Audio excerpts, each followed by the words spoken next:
What's up guys? It's another day and another vlog. For today's video pala ay popormahan natin at pagagandahin ang Honda Click 125. So kung mapapansin nyo, bagong bago pa talaga siya kasi hindi pa talaga ito nagagamit. After ilabas nito sa kasa ay in-stock muna dito sa garahe habang binubuo yung mga pyesa na ikakabit sa kanya. Bali, ang concept pala na gagawin dito sa Honda Click ay Indonesian concept.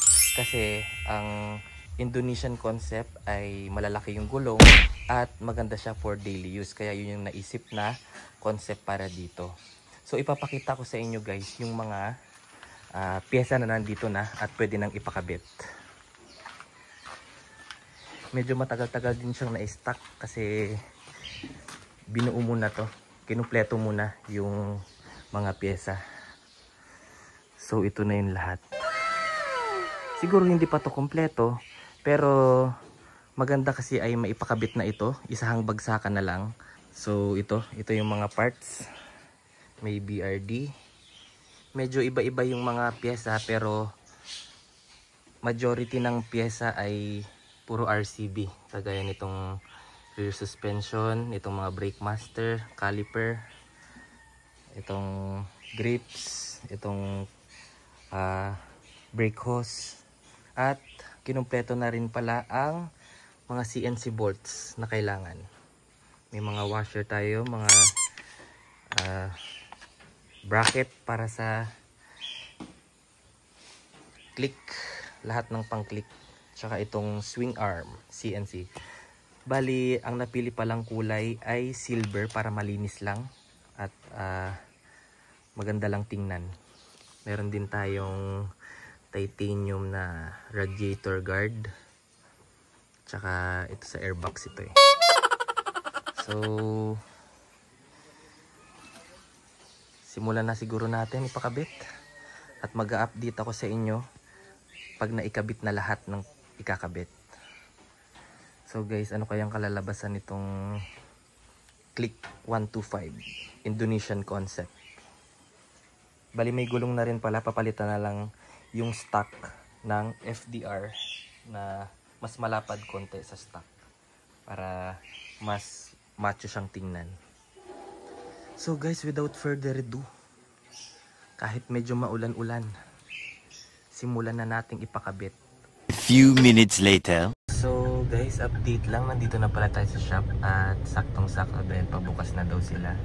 Dito pala yan sa Barangay 6, Coron, Palawan. At ang pangalan ng shop ay Island Motor Parts Supply.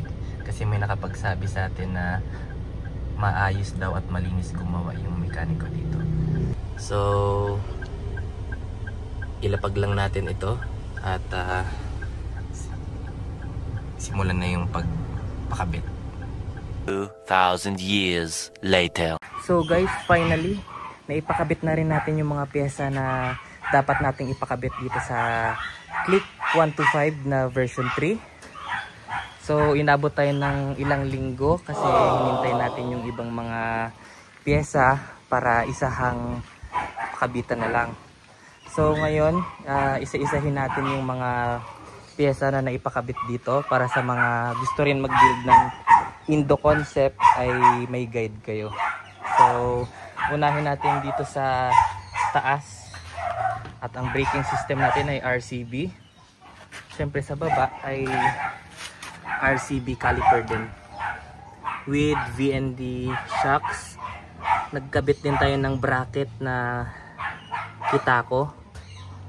Tapos ito yung RCB natin na caliper. R1 caliper. At meron ding RCB na brake hose. So guys, dito sa kaliwa ay naka RCB rin tayo na lever. At dito sa ating rear shock ay RCB din na fully adjustable. So ito pa. Bali dito guys, ang ginamit natin na pipe ay Kinochi na stainless siya. At itong BRD radiator. At meron din tayong titanium na cover, P-titanium. Tapos titanium din na cover ng coolant. Tapos honeycomb design na hydro dip tire hugger. So almost kompleto na. Konti na lang yung idadagdag natin dito guys. So kung mapapansin nyo guys, napakalinis niya lang tingnan dahil silver ang ating concept. Meron din tayong silver dito na sec footboard. At kung mapapansin nyo guys ay naka